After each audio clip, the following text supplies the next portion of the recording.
If you own Skyrim on PC, I would highly recommend finding a good weekly mod show that will introduce you to new and exciting Skyrim mod content. Browsing through the Nexus and Steam Workshop is all well and good, and that's how we find a lot of the mods that we use in the lore series. But you'll be missing out on all the hidden gems. There's a lot of mods out there that you just won't find otherwise. There's a couple Skyrim mod reviewers that I can recommend to you, but I actually got in touch with the most popular one here on YouTube over at MMOX Review, and I got his permission to post one of his episodes for you. He runs a really good show, and I've picked one of my favorite episodes to show you all today.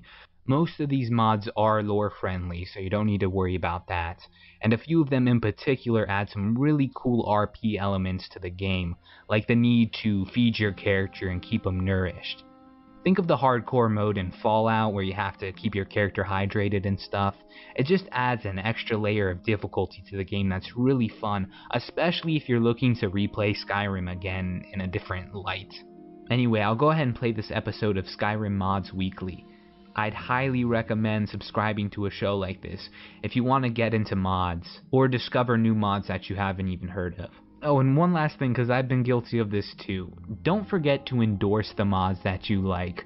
I have a friend that makes mods and he loves the recognition of it, and just the show of support. You know, those guys are doing what they love, making mods and providing them free of charge. Anyway, here's that episode I promised you. Enjoy.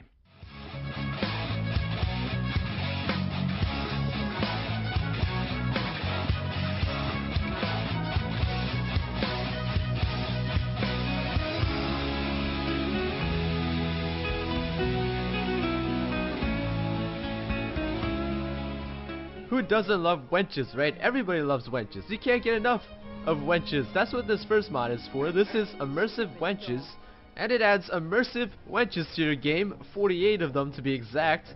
Wenches, believe it or not, are human beings too, guys. They have their own schedules. As you can see, in the mornings they simply walk around their city. In the afternoon you'll find them mostly around the marketplace. And of course at night is when they'll head to the inns and taverns and start serving people. And come midnight is when they start slooting it up. Just kidding, they start to actually drink themselves and maybe take seats, maybe cook some food. Alright guys, next up we have two mods by Isoku. The next two mods will depend on his most famous mod, Wet and Cold. And what this mod does is pretty much make NPCs react to, wet and cold.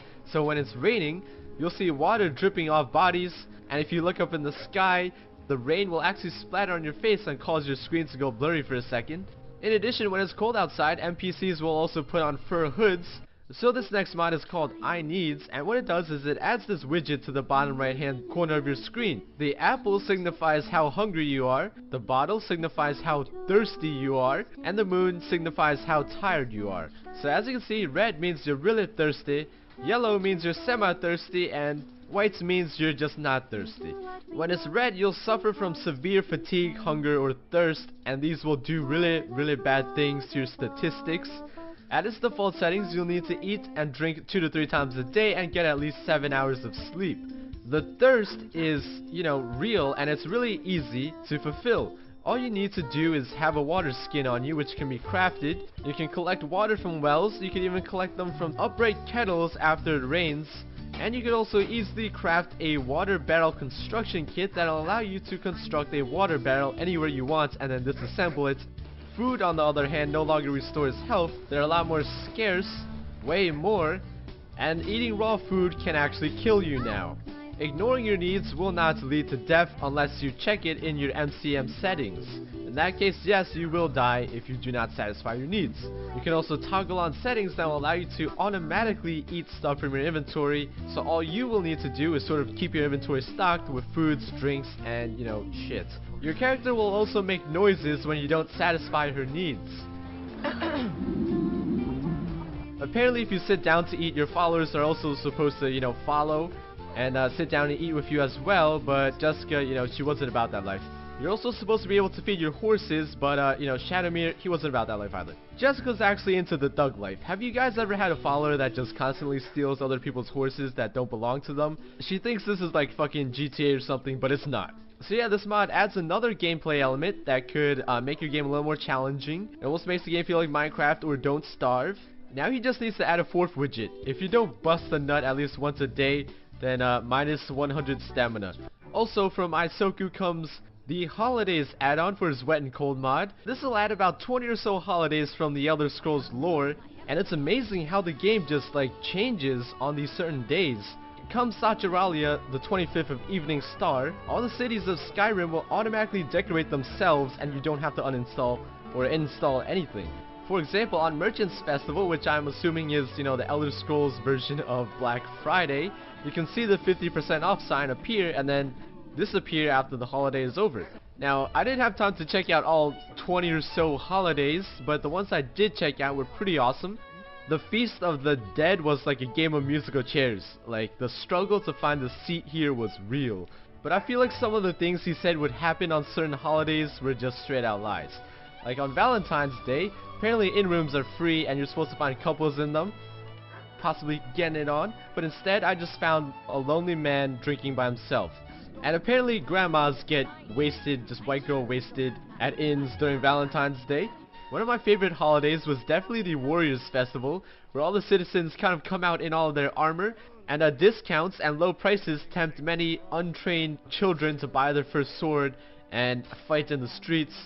Unfortunately, I had to teach them, you know, the lesson of the dangers of sword play, and why you should not be, you know, using a sword at such a young age.